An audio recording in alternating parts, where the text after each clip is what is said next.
Assalamualaikum warahmatullahi wabarakatuh. Halo teman-teman, perkenalkan nama saya Zahrana Nur Azizah. Pada kesempatan kali ini saya akan menjelaskan mengenai ketenaga kerjaan. Nah, apa ya yang dimaksud dengan ketenaga kerjaan?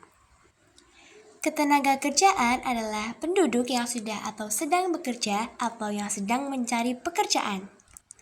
Jenis tenaga kerja itu dibagi menjadi 3. Yang pertama yaitu terdidik. Tenaga kerja terdidik adalah tenaga kerja yang harus menyelesaikan pendidikan terlebih dahulu sebelum memasuki dunia kerja. Contohnya adalah guru, dosen, akuntan, dan dokter. Yang kedua adalah terlatih. Tenaga kerja terlatih adalah tenaga kerja yang membutuhkan pelatihan dan pengalaman terlebih dahulu sebelum melakukan suatu pekerjaan.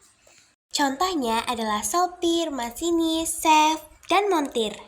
Yang ketiga adalah tidak terdidik dan tidak terlatih.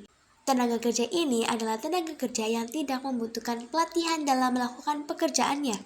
Contohnya adalah kuli panggul, buruh tani, dan buruh pabrik. Selanjutnya adalah masalah ketenaga kerjaan di Indonesia. Berikut ini berbagai bentuk masalah ketenaga kerjaan yang sering dihadapi oleh pemerintah. Yang pertama adalah kualitas tenaga kerja yang rendah. Kualitas tenaga kerja dalam suatu negara dapat ditentukan dengan melihat tingkat pendidikan negara tersebut. Yang kedua adalah persebaran tenaga kerja di Indonesia yang tidak merata. Di daerah Pulau Jawa, tenaga kerja menumpuk, sementara di luar Pulau Jawa kekurangan tenaga kerja. Yang ketiga adalah pemutusan hubungan kerja. Terjadinya krisis ekonomi di Indonesia banyak mengakibatkan industri di Indonesia mengalami gulung tikar.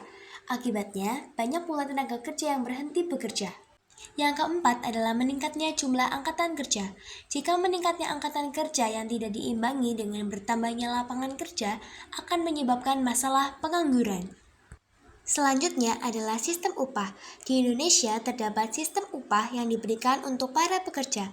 Sistem upah adalah cara pemberian upah atas jasa yang telah dilakukan pekerja. Sistem upah yang berlaku di Indonesia sebagai berikut. Nomor 1, upah menurut hasil adalah cara pembayaran upah berdasarkan jumlah hasil produksi yang dilakukan oleh pekerja dalam waktu tertentu. Nomor 2, upah menurut waktu adalah upah yang jumlahnya dihitung berdasarkan waktu lamanya bekerja. Nomor 3, upah barengan adalah sistem pembayaran upah yang dilakukan dengan kesepakatan di awal antara pemberi pekerjaan dan pekerja. Nomor 4, upah dengan sistem mitra usaha. Pada sistem ini, pekerja memperoleh upah dan tambahan upah berupa saham. Nomor 5, upah dengan sistem bonus adalah upah tambahan yang diterima pekerja selain upah tetap. Selanjutnya, pengangguran. Pengangguran adalah kelompok angkatan kerja yang tidak bekerja atau yang belum mendapat pekerjaan karena adanya kelebihan permintaan pasar kerja. Jenis-jenis pengangguran terbagi menjadi 2, yaitu berdasarkan penyebabnya dan berdasarkan sifatnya. 1. Berdasarkan penyebabnya. Menurut sebab terjadinya, pengangguran dapat digolongkan menjadi sebagai berikut. A. Pengangguran struktural. B. Pengangguran friksional. C. Pengangguran teknologi. D. Pengangguran musiman. E. Pengangguran konjunktur atau siklis. F. Pengangguran isolasi geografis. Dan G. Pengangguran voluntari. Nomor 2. Pengangguran berdasarkan sifatnya. Pengangguran berdasarkan sifatnya dibedakan menjadi 3 macam, yaitu A. Pengangguran terbuka adalah angkatan kerja yang benar-benar tidak mempunyai pekerjaan.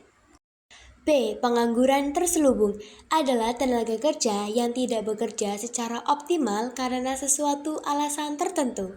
Misalnya, orang kurang terampil dalam pekerjaannya karena pendidikannya rendah.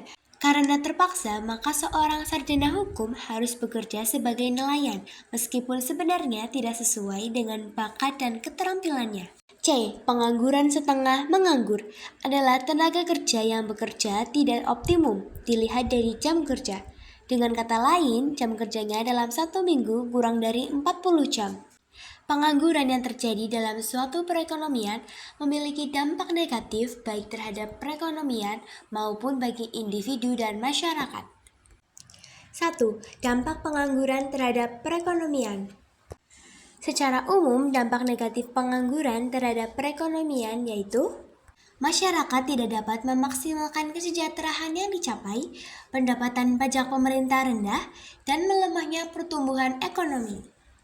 2. Dampak pengangguran terhadap individu dan masyarakat.